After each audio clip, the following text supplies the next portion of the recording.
about my grandmother, she lived a very lonely life. She refused to come out of the house.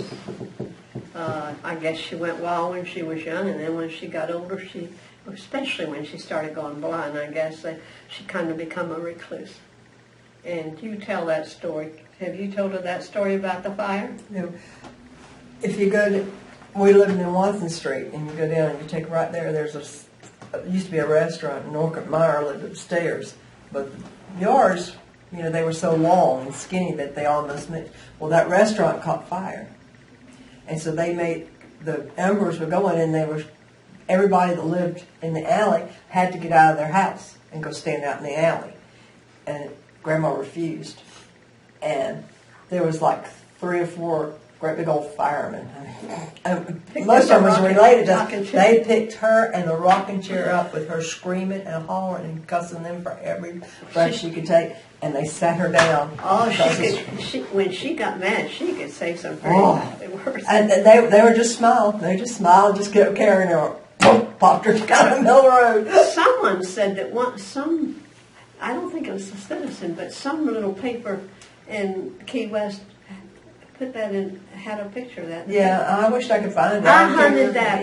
It's not in the Citizen. I went every Citizen I could find, to see. I was embarrassed to no end, but the fireman thought it was funny. Yeah. They came back after it was all clear. They came back and carried her back in the house and set her back in the same spot, and her still cussing. She refused to let the man come in and give us a toilet and a sink, and she wouldn't let the man come in. Yep. It was paid for, and she wouldn't do it. She wouldn't let him in. She said, "You come in that door, I'll call the police." We had one cold water faucet in the kitchen. Yeah, that's it. We took a bath in tin tubs. And it got to the place when they cut off the water, you'd have to walk down at the end of the alley to Brother Fernandez's house and get a bucket of water out of his well. And then you came in and you poured it in the tub. Then you walked back down there and you got another bucket of water. We had a rough childhood. But you know what? We didn't know we had a rough. Yeah, we didn't. We didn't know. It was just the way it was. Just the way it was. But that was normal. Tell her about the alligator pears. The what? Well, but dropping on the roof? Yeah, and we lay that's there how, at that's night. How we had stop for breakfast. We knew we had breakfast. We'd lay there in the bed and listen. And one of those, we call them alligator pears, they'd drop on the roof because it was tin, and it hit, and we'd look at each other and say, "We've got breakfast tomorrow." Yeah, and not only that, but we'd have to get out there before sunup, or Mr. Saunders would jump the fence and take our alligator pears. What is an alligator? Avocado. Oh, an avocado. It was a great big old avocado. Great big old avocados. Now, we didn't have those little Olympic California pears. Our pears were big pears. And when they hit that roof, it sounded like a cat dropped on it or something. Yeah, but we knew, we'd look at each other and say, breakfast. Yeah. Because if we got to the alligator pear or to the avocado, my mother would go get a loaf of Cuban bread at across the street. Yeah. Anyway, but we knew. If not, we just had plain old Cuban bread for breakfast. That's all we had. We rejoiced at every little thing that we could get. I mean, and you know what? I'm almost glad. Because these kids nowadays don't appreciate, they don't enjoy nothing they get. I mean, Clara would come and when Clara would come to visit, we'd always be thrilled to death. Because he'd always bring us some little trinket. One time, do you remember one time he bought one of those little red dogs that you push the tail and the lights? We were thrilled out of our skull. Yeah, Christmas, we had no tree. Yeah. And when you got up the next morning, you'd have one of those little plastic mirrors and a brush and a comb, and we thought, and a paper doll, paper dolls, and we thought we were rich. That was Christmas. Not toward the end, we didn't get nothing. No, toward the end we did, but we used to. Did you go to church or anything for Christmas or? No. Well, we went around the corner. I tell you what was really sad. This is after you left. The Church of God. You know how they give people now? They take boxes to the people in need. Church of God came and they just put it on the porch, and then they leave. We had no oven. We had one burner on the stove. We had no oven to cook the turkey. And nothing. The Assembly of God bought things too after we left Aunt Celeste. So we Aunt Mabel told us that she'd cook the turkey and the dressing and all that, we come eat. Well, we got to eat what she put on our plate, and that was it, and then we had to leave, and she kept the rest. And she kept the rest. If Aunt Mabel hadn't done that, it would have gone. Actually, the gas stove really only had one burner that worked good, and then if you were lucky, you could get the other one to work. I loved it. Mommy used to put that on there with hot water, and it get boiling, and she'd put that sock in that thing and put the coffee in it and put the hot water through it. And then she fixed us, remember? And in the tin cans, the cream that you make pies with and stuff, after that was gone, she'd wash them out and keep them. And that's what we had coffee in. She'd pour that. And then she'd boil her some warm water on the stove and put it back through there, and then she'd drink this. We always got She first. always sacrificed for us. Yeah. But, and when I was old enough, I went out and, everybody swept the porches and, swept the yards because they didn't like, and I would go out and do that just to make me like 75 cents, like 6 or 7 yards, and you get fit. And I'd go buy me a Cuban sandwich, and I wouldn't go home to eat because I loved that food. She would buy herself a Cuban sandwich and disappear. I made the money. I ate. I didn't eat the food that the others had to eat. It's really sad because Joe and I were discussing our situation as a family, a very dysfunctional family, and I told Joe, I said, it was like every man for himself. You had to survive, you had to focus on yourself.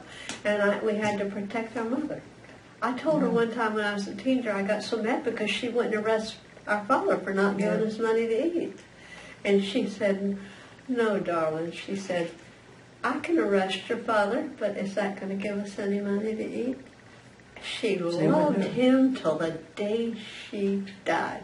The day that Karen D died, I was sitting there talking to her, and she reached in her bra and pulled out this handkerchief, and it was had been folded for so long that you could see the creases in it, and it was the last handkerchief that my daddy ever touched, and she put that in her bra.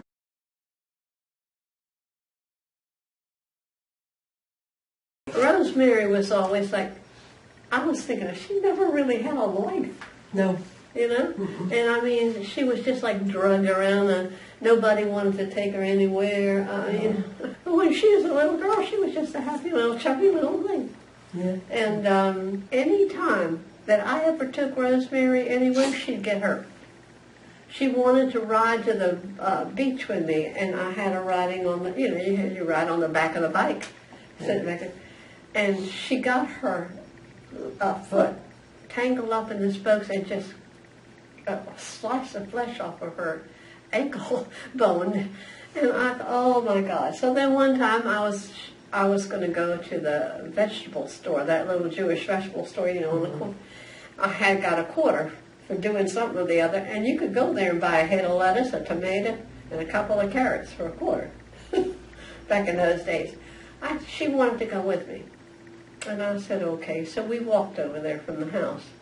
And all of a sudden I hear this screaming. And she had gone back to a pincher dog, what do you call it, Doberman pincher dog that had puppies. And she had reached for the puppies, and that dog's tooth had gone, you can see the hole right there, and bit her on the face. And you know what that lady said?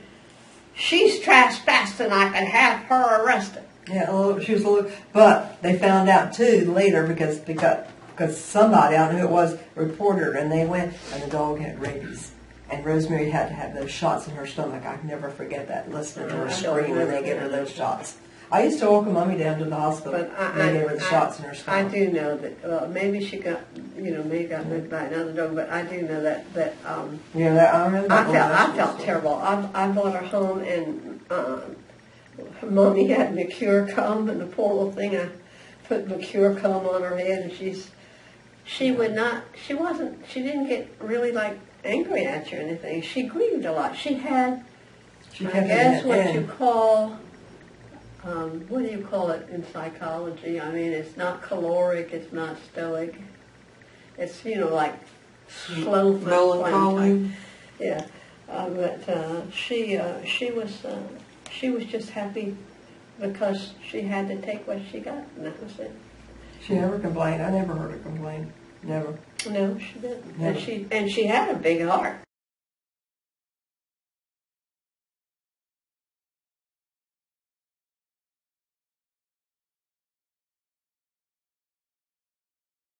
And so she said, I wanted to see the ocean one more time. I guess the Atlantic Ocean. I don't know what it was. Anyhow, the ocean there. She said, do you think you could take me to a beach before you take me back to Charleston? And I said, we were already out of Myrtle Beach and down, lower down. And I said, if we can find a beach, if you can see an opening where we could go to a beach, I'll take you. I was wearing a nylon windbreaker. It was freezing cold. I mean, she didn't say a word. There was a kind of like a little round thing there with benches, and she sat here, and I sat by her. And I looked at her, and I started to say something to her, and she said, Gina, I just want to look at the water. So I sat there quietly until I thought I was going to freeze slap to death. That woman sat there, and she just kept her eyes on that ocean. And I thought, because of I find out more and more, and the older I get, the more I realize this. It doesn't matter what you think. Your past is going to affect you until the day you die. It's going to be a part of you, and you're not going to be able to get rid of it no matter how much you want to get rid of it. Because sometimes I think to myself, you know what? That's past. I'm not going to. It's gone. As far as I'm concerned, that's over. And I feel really good. And then something triggers my memory. And the whole thing just comes rushing back in. But that was kind of an emotional story.